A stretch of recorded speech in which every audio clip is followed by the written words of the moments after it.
부동산 경매에 가장 좋은 적기는 하락장일 때. 아, 그럼 지금?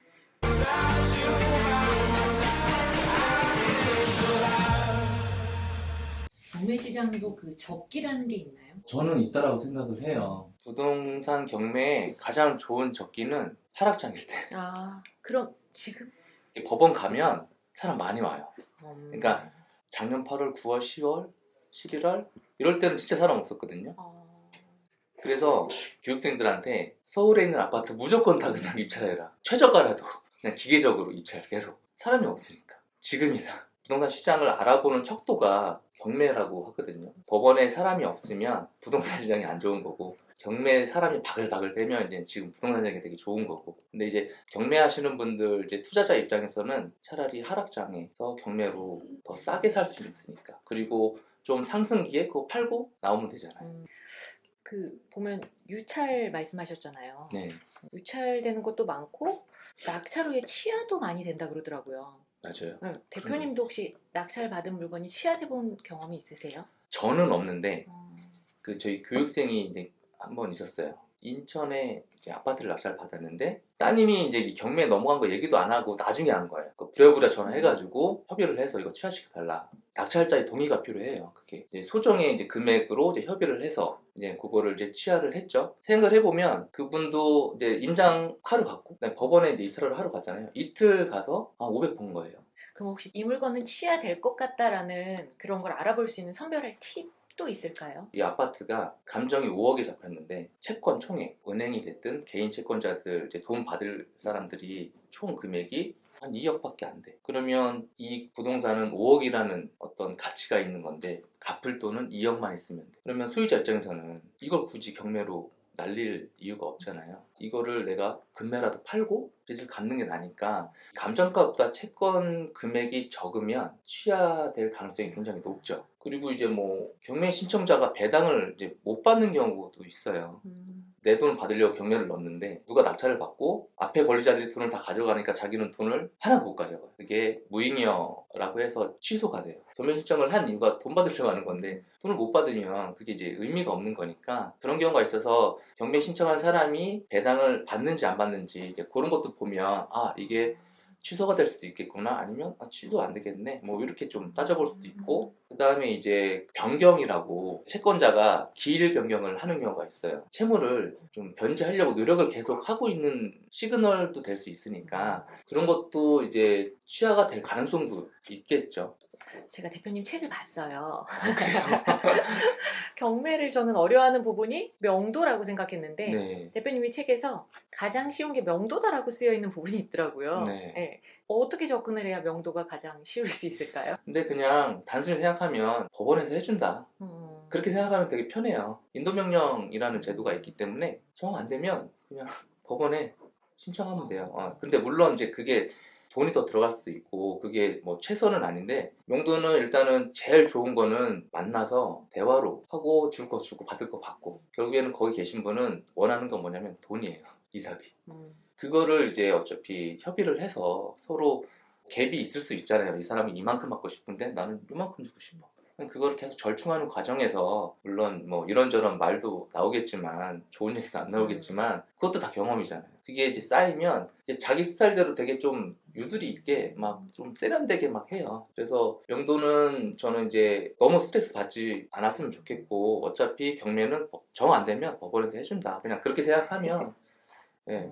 대표님 물건 검색할 때 자본계획의 3배까지 검색하라고 하셨잖아요. 네. 이게 대출하고 연관이 맞아요. 되는 건가요? 예. 경매는 대출이 어떻게 되나요?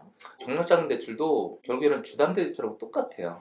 예전에는 경락자금 대출이 조금 더 많이 나왔거든요. 일반 주담대보다. 그래서 이제 사람들이 일부러 경매를 하는 경우도 많아요. 대출이 더 잘 나오니까. 근데 지금 같은 경우는 똑같아요.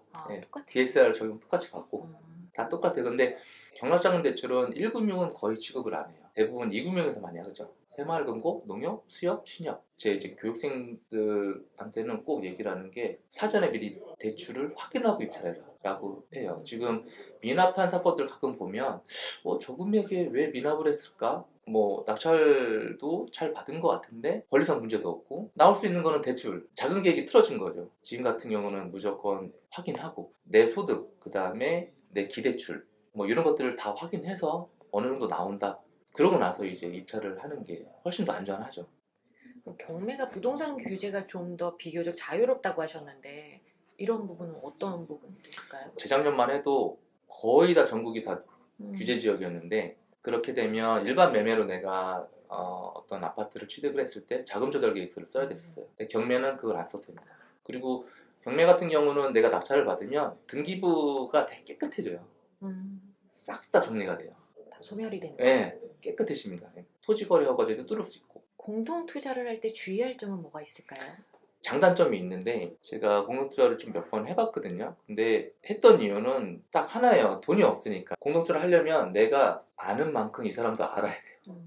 안 그러면 내가 이제 끌고 가야 된다 그러면 계속 설득을 해야 돼요. 계속 설명을 해줘야 되고. 그리고 일을 같이 봐야 되는데 그렇게 안 돼요. 만약에 이분이 모르면. 공동투자를 하려면 이제 오래 같이 경매를 해보고 또 잘 아는 사람, 믿을 수 있는. 그리고 공동투자는 저는 이제 길게 가져가는 것보다 짧게 단타용으로 길게 가져가면 사람 일이 모르니까 어떻게 될지 모르거든요. 장점은 소액으로도 해서 이렇게 여러 가지를 할 수 있는 게 장점이긴 한데 분명 리스크는 있어요. 네, 아무하고 공동투자를 하시면 안 돼요. 네. 대표님 처음에 시작한 자본이 얼마셨어요? 회사 다니면서 한 3년 정도 모은 돈이었는데 3천이 좀 안 됐었던 것 같아요.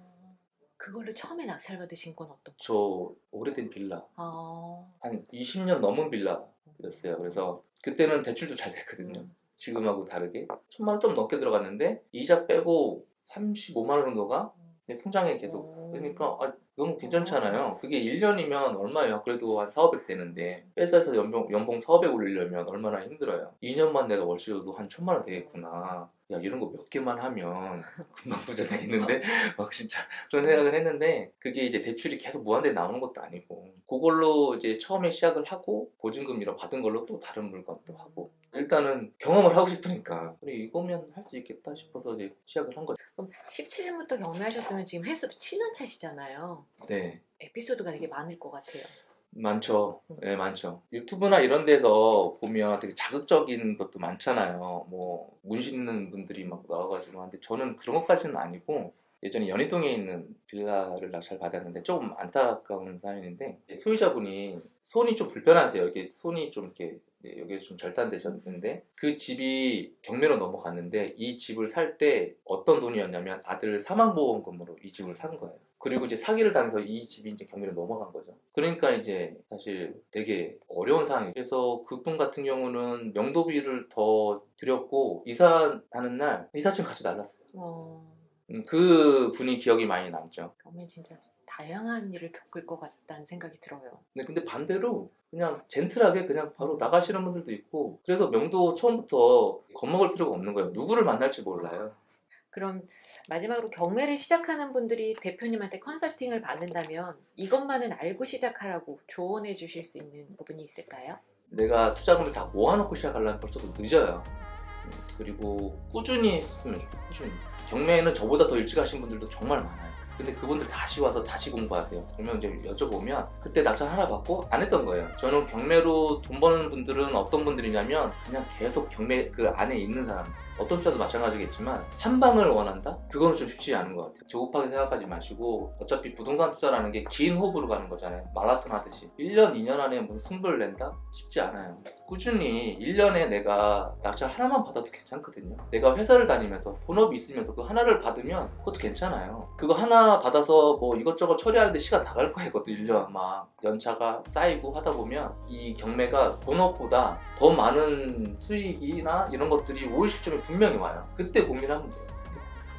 이 영상을 보시는 분들은 대부분 이제 경매에 또 이렇게 관심이 있으시거나 부동산 투자에 관심이 대부분 있으실 거라 생각을 해요. 꼭 실행을 하셔가지고 경험도 쌓고 원하는 목표 이루셨으면 좋겠고요. 실행을 해야 결과가 생기니까 실제 내가 임장도 가보고 정 안 되면 집 앞에 있는 부동산이라도 한번 가서 얘기도 해보고 이런 행동이 먼저 돼야 될 것 같아요. 여러분들 꼭 실행하셔가지고 성공하시길 응원드리겠습니다. 감사합니다. 감사합니다.